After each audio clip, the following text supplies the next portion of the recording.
Life in my day, good morning sa inyong lahat. At ito nga po, meron tayong sinundo at ihahatid kay Dude. At yun nga po, nagpapunta po tayo ng tran. Tayo sumakay ng tok-tok or tricycle sa atin. At ito, dito sa Pilipinas, tok-tok sa ibang bansa. At ito po, dumaan po tayo dito sa maraming ano ba daw to, salbabida. At ayan, siyempre kuha po tayo ng sakyan dito sa renta po tayo. At pinatakbo na po natin at kailangan natin po makarating doon sa pupuntahan. At ayan, life in my day. Eto na nga po, siyempre tuwan-tuwa ang GT, nakasakay po ulit tayo sa ganito. Dumaan po tayo sa Riles ng Panzol, tapos sa kaliwa po papunta pong Kalamba. At siyempre tuwan-tuwa tayo habang ang kasama ko dyan ay hindi madaldal. Nakita nyo naman po, panay ang buka ng bunganga ko dyan. Siyempre, kinakausap po tayo at feeling po tayo. Lagi po tayo nagpapakyut. Di ko na po pinakita yung kanilang pagkakakilanlan kasi po, siyempre, ako lang po yung JT nyo. At sa lahat po nga pala ng mga nagbibideo or nagpo-post sa FB, shoutout sa inyo.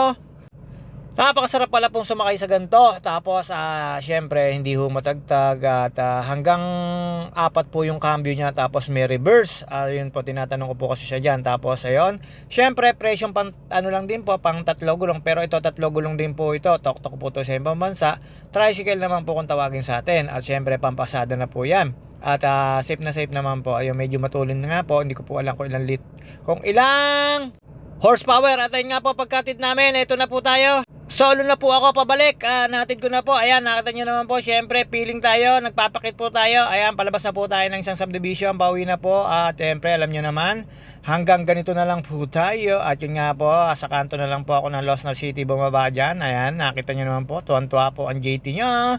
Napakasarap po sumakay pala dito. Lalo siguro pagka nasa highway, dahil wala naman pong at maganda naman po yung takbo ng ganitong mga sasakyan. Kaya lang hindi ko po alam kung ilan ng pasahero nito.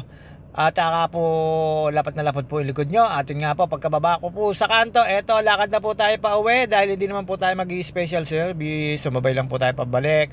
At ayun nga po, habang nandito tayo sa kanto, ayan, nakikita nyo na po, shoutout kay Ate Dory Bustos. Shoutout sa iyo, Ate Dory, good morning sa iyo.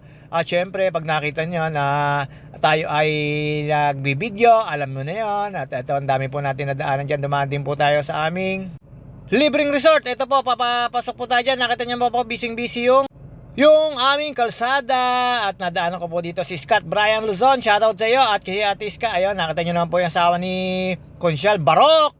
Sabi ko, mapapanood siya. Ayun nga po, ito tayo ay nanay ni Wins yun, ni SK Wins din. At syempre, shoutout nga pala po sa lahat ng mga taga dito sa amin. Ayan, dire-diretso na po tayo.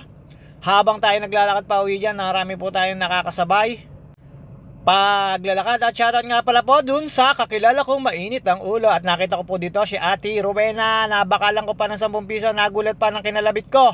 Ayan, shoutout sa iyo. At syempre, shoutout nga pala doon sa nanay na mainit ng ulo. At umagang umaga ay ewan ko ba naman. De, joke lang po. Shoutout sa iyo. Kilala mo kung sino ka. Shoutout sa iyo. Ingat-ingat sa lakad mo. At syempre, dito ko po nakita si Brian Luzon. At pababa na po tayo. Pababa pa, diretso na po tayo sa akin. Pauwi na po tayo sa crib.